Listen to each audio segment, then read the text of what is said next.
बच्चे के स्कूल की भाषा और घर एवं पड़ोस की भाषा में क्या होनी चाहिए? जुड़ाव, समरसता, अलगाव, समरूपता। समरूपता मतलब क्या? समान। जो घर में बच्चे बात करते हो स्कूल में भी बात करें, इससे बच्चे ज़्यादा सीखेंगे, तो समरूपता होना चाहिए।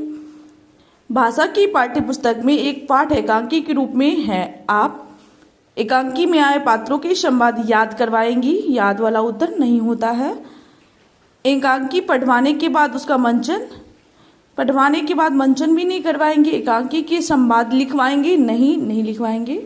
हाव भाव के साथ एकांकी पढ़कर सुनाएंगे। इससे बच्चे ज़्यादा सीखेंगे, क्योंकि हाव भाव से हमें समझ में आ जाती है कि क्या हो रही है। लिखना एवं पढ़ना सीखने के संदर्भ में कौन सा कथन सबसे उपयुक्त है? दोनों को असल एक एक करके सीखे जाते हैं। कैसे? एक एक करके सीखे जाते हैं। जैसे सुबोपली, सुबोपली सुनना, बोलना, पढ़ना, लिखना एक एक करके सीखे जाते हैं, एक ही साथ दोनों नहीं सीखे जाते। तुलना नहीं करेंगे, तुलना वाला दोनों उत्तर गलत है। और लिखना और पढ़ना समान रूप से नहीं, एक एक करके सीखे जाते हैं। द्वितीय भाषा सीखने के संदर्भ में सबसे कम महत्वपूर्ण है। कम महत्वपूर्ण क्या होगा? भाषा की परीक्षा। तो ये थोड़ा पॉजिटिव हो गया, क्योंकि सबसे कम, सब निगेटिव ही है, लेकिन सबसे निगेटिव कौन है? तो अभिभावक से प्राप्त प्रोत्साहन। पद्य, गद्य और नाटक हमारी संवेदना को धार प्रदान करके साथ साथ हमारे जीवन के पहलू को समृद्ध करते हैं। तो कैसे? हमारी सांस्कृतिक और साहित्यिक पहलू को समृद्ध करते हैं। कोई एक भाषा लिपियों में लिखी जा सकती है। हाँ, उसमें थोड़ा फेरबदल हो सकता है। कोई एक भाषा सभी लिपि एवं लिपियों में लिखी जा सकती है, लेकिन उसमें थोड़ा सा छेड़छाड़ हो सकती है, इसीलिए यहाँ पे फेरबदल है। वाणी और लेखन में मूल अंतर यह है कि लिखित भाषा सचेतन स्तर पर देखी जाती है और कालबद्ध होती है। कालबद्ध मतलब क्या? समय के अनुसार। भाषा कक्षा में समावेशी वातावरण का निर्माण करने के लिए जरूरी है कि बच्चों को क्या करेंगे?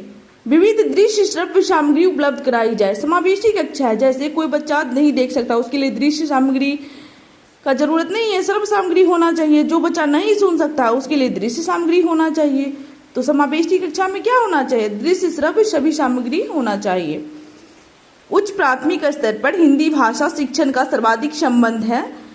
हिंदी सीखने में क्या संबंध होगा? तो सृजनात्मकता वाला उत्तर होता है। सृजनात्मक लेखन की अनिवार्यता से। भाषा नियमों द्वारा नियंत्रित का माध्यम भर नहीं है, बल्कि यह हमारी सोच को भी क्या करती है? संप्रेषण करती है। सोच को क्या करता है? संप्रेषण करता है। पूनम अपने विद्यार्थियों को पढ़ाते समय दृश्य श्रव्य सामग्री का प्रयोग करती है। इसका प्रमुख कारण है कि वह कक्षा के सभी बच्चों की रुचि का क्या कर रही है? ध्यान रख रही है। नियंत्रण कभी नहीं करेगा, संबोधित भी नहीं करेंगे, तो क्या करेंगे? तो रुचि का ध्यान रखेंगे। कक्षा 8 के बच्चों का सतत आकलन करने में सबसे अधिक महत्वपूर्ण है भाषा प्रयोग की क्षमता। बच्चे की क्या करेंगे? भाषा प्रयोग की क्षमता को देखेंगे कि कक्षा 8 में पढ़ रहा है बच्चा, तो उसकी भाषा प्रयोग की क्षमता कैसी है, ये हम जांच करेंगे। बच्चे की भाषा समाज के साथ संपर्क का ही परिणाम है। यह विचार किसका है? समाज। जब ये रहेगा क्वेश्चन में तो आंसर होगा वाइगोत्स्की। भाषा अर्जित करने की स्थिति में बच्चे क्या होते हैं? भाषिक नियमों को स्वाभाविक रूप से ग्रहण करते। स्वाभाविक रूप से मतलब क्या होता है? अपने आप ग्रहण करता है।